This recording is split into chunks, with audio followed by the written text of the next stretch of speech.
Hello friends, ఇంక ఈ రోజు వ్లాగ్ వచ్చి ఫ్రైడే ఈవినింగ్ తీసిన వ్లాగ్ అండి. ఇంకా ఆ రోజు రోజుకి ఏదైనా స్నాక్స్ చేద్దామని శనక్కాయలు ఉడకపెట్టి పెట్టాను. ఇంకా రోష్కాకి స్నాక్ అంటే చాలా ఇష్టం అండి. ఇంకా శనక్కాయలోనే బొరుగులు, ఉల్లిపాయలు, టమాటా అవన్నీ వేస్ట్ చేస్తాం కదా, ఇంకా అదంటే చాలా ఇష్టం అనమాట రోష్కాకి. ఇంకా దానికోసము ఇక్కడ ఉల్లిపాయలని కట్ చేసి పెట్టాను. తర్వాత ఒక హాఫ్ టమాటా వేసానండి. తర్వాత కొంచెం కొత్తిమీర వేసాను. ఇంకా దీంట్లో బొరుగులు వేస్తే చాలా బాగుంటుందండి. ఇంకా నా దగ్గర బొరుగులు లేవు, ఇంకా అందుకని వేయలేదు. ఇంకా చెన్నై సైడ్ అంతా రోడ్ సైడ్ పెట్టుకొని అమ్ముతూ ఉంటారండి. శనక్కాయలు ఇలా ఉడకపెట్టుకొని ఇంకా దాంట్లోనే అన్ని కలిపిస్తారనమాట. ఇంకా ఆంధ్ర సైడ్ చూస్తే నేను శనక్కాయలు ఫ్రై చేసి వేస్తారనమాట. ఇంకా ఉడకపెట్టింది ఇంతవరకు చూడలేదు. ఇంకా దీంట్లోనే కొంచెం క్యారెట్ తురిమి వేసుకున్నాను. తర్వాత కొంచెం సాల్ట్, కొంచెం కారము, తర్వాత చాట్ మసాలా వేసుకున్నాను. తర్వాత నిమ్మకాయ పిండాను. ఇంకా చెన్నైలో అయితే మామిడికాయ కూడా చిన్న చిన్న ముక్కలుగా కట్ చేసి వేస్తారండి, చాలా బాగుంటది. ఇంకా దీంట్లో బొరుగులు వేసింటే కూడా చాలా బాగుండు. ఇంక ఇవన్నీ వేసిన తర్వాత కొద్దిసేపు ఊరితే చాలా బాగుంటది. ఇంకా అందుకనే రోష్కా రాలేదు స్కూల్ నుంచి. ఇంకా రోష్కా వచ్చే లోపల ఇంకా అన్ని చేసి రెడీ పెట్టేశాను. ఇంకా ఆ రోజు ఫ్రైడే కాబట్టి ఇంకా ప్రసాదం చేశానండి. ఇంకా పాయసం చేశానమాట. ఇంకా ఆ రోజు సబ్బిబియ్యం పాయసం చేశాను అనమాట. పాలు ఎక్కువగా ఉన్నాయి, ఇంకా అందుకని సబ్బిబియ్యం పాయసం చేశాను. ఇంక ఇక్కడ రోష్కాకి చాట్ మసాలా సరిపోలేదంట, ఇంకా అందుకని కొంచెం ఎక్కువగా వేసుకుంటుంది. తర్వాత నిమ్మకాయ కూడా ఎక్కువగా వేసుకుని తింటదండి. ఇంకా ఏదైనా చికెన్ పకోడీ, ఫిష్ అని చేస్తాను కదా, ఇంకా నిమ్మకాయ ఎక్కువగా పిండుకొని తింటది అనమాట. ఇంకా పాయసంకి ఫస్ట్ నెయ్యి వేసుకున్నాను. ఇంకా నెయ్యి వేసుకున్న తర్వాత నైలాన్ సబ్బిబియ్యం ఉంటుంది కదండి, ఇంకా దాంతో చేశానమాట. ఇంకా ఆ సబ్బిబియ్యం అయితే తొందరగా ఉడికిపోతాయి. ఇక్కడికి వచ్చిన తర్వాత ఇంకా నైలాన్ సబ్బిబియ్యం ఉంటాయని తెలిసిందండి నాకు. ఇంకా చెన్నైలో ఉన్నప్పుడు లావుగా ఉంటాయి కదా సబ్బిబియ్యము, దాంతోనే చేస్తూ ఉన్నాను.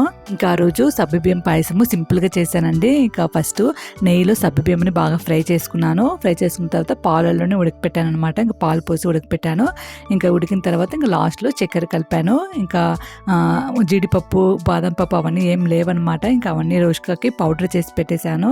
ఇంకా కొన్ని సరుకులు లేవు, ఇంకా ఆ రోజు తెచ్చుకోవాలనుకున్నానని. ఇంకా పాయసం అయిన తర్వాత ఇంకా దేవుడికి నైవేద్యం పెట్టేసి ఇంకా దీపం పెట్టేశాను. న్యూ ఇయర్ కి చెన్నైకి వెళ్ళినప్పుడు నేను వారాహి అమ్మని చిన్న ఫోటో తెచ్చుకున్నాను. ఇంకా ఆ రోజు వారాహి అమ్మనికి పాయసం చేసి ఇంకా నైవేద్యంగా పెట్టి దీపం పెట్టుకున్నానండి. ఇంకా దీపం పెట్టేసిన తర్వాత ఇంకా ప్రొవిజన్ షాప్ కి వెళ్ళాము. ఇంకా నేను చేసి ఇద్దరము.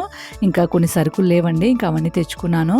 ఇంకా అలాగే ఇంట్లో బియ్యం కూడా అయిపోయాయండి. ఇంకా బియ్యము, కొన్ని ప్రొవిజన్స్ అన్ని తెచ్చుకున్నాను. ఇంకా ఫస్ట్ అంతా డిమార్ట్కి వెళ్ళి సరుకులు తెచ్చుకునేదానండి. ఇంకా ఒకసారి అయితే 10,000 బిల్ అయిపోయింది.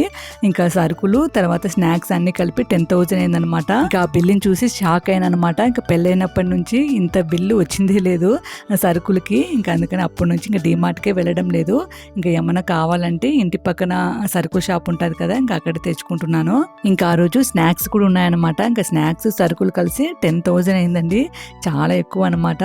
ఇంకా బియ్యము, సరుకులు, తర్వాత కొన్ని స్నాక్స్ తీసుకున్నాము రోష్కాకి. తర్వాత వాటర్ మిలన్ తీసుకొని ఇంటికి వచ్చేసాము. ఇంక ఇంటికి వచ్చిన తర్వాత ఇడ్లీ పెట్టానండి. ఇంకా ఆ రోజు ఫ్రైడే కాబట్టి సాంబార్ చేశాను, మునక్కాయ వేసి సాంబార్ చేశాను. ఇంకా సాంబారు తర్వాత క్యాబేజ్ ఫ్రై చేశాను ఆ రోజు. ఇంకా ఆ రోజు క్యాబేజ్ ఫ్రై చేశాను కానీ అస్సలు తినలేదండి. ఇంకా అప్పుడే క్యాబేజ్ ఫ్రై చేశాను అనమాట. ఇంకా చేసి హాల్కి వెళ్ళాను, మూత పెట్టలేదు.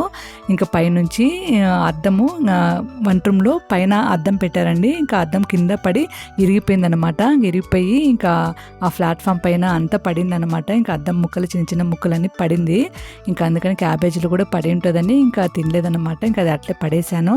ఇంకా అద్దం ఎలా పడిందో అస్సలు అర్థమే కాలేదండి. ఇంకా అటుపక్క స్లోప్ ఉండేలాగా పెట్టారనమాట. ఇటుపక్క హైట్గా, అటుపక్క స్లోప్ ఉండేలాగా పెట్టారు. ఇంకా అయినా కూడా లోపల పక్క ఎలా పడిందో మాకు అస్సలు అర్థమే కాలేదు ఇంతవరకు జగదీష్కి నాకు. ఇంకా ఆ రోజు సాంబార్ ఇడ్లీ తినబుద్ధి అయిందనమాట. ఇడ్లీ పెట్టేసి ఇంకా ఫుల్గా సాంబార్ వేయాలి మునిగేంత వరకు. ఇంకా కొంచెంసేపు నానిన తర్వాత తింటే చాలా బాగుంటది. ఇంకా జగదీష్ వాటర్ మిలన్ తిన్నాడు అనమాట. ఇంక ఇప్పుడే వద్దన్నాడు ఇడ్లీ, ఇంకా అందుకని నేను పెట్టుకున్నాను. ఇంకా రోష్కా కూడా చదువుకుంటూ ఉండింది. ఇంకా మీ ఇంట్లో కూడా సాంబారు ఇడ్లీ చేసినప్పుడు ఇలాగా రెండు కలిపేసి కొద్దిసేపు నానబెట్టుకొని తినండి, చాలా బాగుంటుంది. ఇంక ఈ వీడియో కనుక నచ్చినట్టయితే లైక్ చేయండి, షేర్ చేయండి, సబ్స్క్రైబ్ చేసుకోండి. మళ్ళీ ఇంకొక వీడియోలో మళ్ళీ కలుసుకుంటాను.